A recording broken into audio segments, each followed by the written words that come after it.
હવે ડિપ્લોમસી જે છે એ આપણે 3 ટ્રેક્સમાં ડિવાઈડ કરી શકીએ. ટ્રેક 1, ટ્રેક 2 અને ટ્રેક 3. ટ્રેક 1 ડિપ્લોમસી એટલે કે જ્યારે મિનિસ્ટર્સ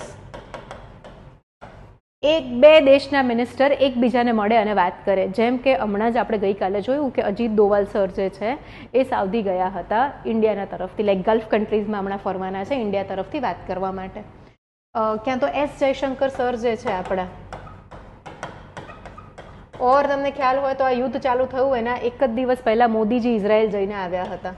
સો મોદીજી આ લોકો જ્યારે વિઝિટ કરીને ત્યાંના જ નેતાઓને મળશે તો આપણે એને કહીશું ટ્રેક 1 ડિપ્લોમસી. ટ્રેક 2 ડિપ્લોમસીની અંદર આપણે જોઈશું કે organisations rather high ranking civil servants. Then we have 2.5 જેની અંદર હાઈલી ઇન્ફ્લુએન્શિયલ બિઝનેસ પીપલ તો નથી લખતા, ઇન્ફ્લુએન્શિયલ પીપલ લખે, પ્લસ સિવિલ સર્વન્ટ્સ મળીને કામ કરશે. અને ટ્રેક 3 ડિપ્લોમસી વુડ બી કે ભાઈ આની અંદર પીપલ ટુ પીપલ કોન્ટેક્ટ થશે. તો આ રીતે કોઈ પણ દેશ જે છે એ ઝઘડો બંધ કરીને અલગ અલગ લેવલ પર ડિપ્લોમસી બતાવીને બે દેશની વચ્ચેના રિલેશન્સ સંભાળી શકે છે.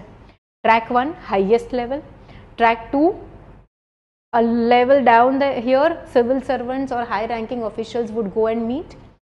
Track 3 we would say civil society, people to people sort of a contact. અને આપણે ટ્રેક 2.5 જોઈએ તો ભાઈ ઇન્ફ્લુએન્શિયલ પીપલ પ્લસ સિવિલ સર્વન્ટ્સની કમિટીઝ બનશે and they will go.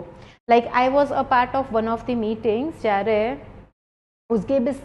ઉઝબેકિસ્તાનથી delegation આવ્યું હતું અને એ લોકોને ઇન્ડિયન કંપનીઝ સાથે કામ કરવું હતું. એઝ એન ઇન્ડિયન કંપનીઝ જઈને ઉઝબેકિસ્તાનમાં ઇન્વેસ્ટમેન્ટ કરે અને ઉઝબેકિસ્તાનની ગવર્મેન્ટ જે છે ત્યાં એમને ઇલેક્ટ્રિસિટી પ્રોવાઈડ કરશે, ઇન્ફ્રાસ્ટ્રક્ચર જેમ કે રોડ ને આ બધી વસ્તુઓ પ્રોવાઈડ કરશે. બટ દે વોન્ટેડ એન્ડ તો ત્યાં આગળ ત્યાંના મિનિસ્ટર નહોતા આવ્યા, બટ ત્યાંના હાઈ રેન્કિંગ જે સિવિલ સર્વન્ટ્સ છે એ અહીંયા આવ્યા હતા.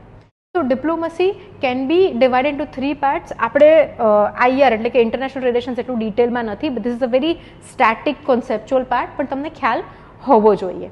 કારણ કે જો આપણે કોઈ દિવસ ન્યૂઝપેપરમાં જોઈશું કે ભાઈ India should pursue track 1 diplomacy, track 2 diplomacy, તો આપણને મગજમાં ક્લિક થવું જોઈએ કે આ છે શું. અને બહુ જ બધા પ્રકારના ઓર રિલેશનશિપ રહેશે બે દેશની વચ્ચે, બટ આ 3 મેઇન ઇન્ટરેસ્ટ રહેશે. પીપલ ટુ પીપલમાં કલ્ચર જે છે એ એક દેશનું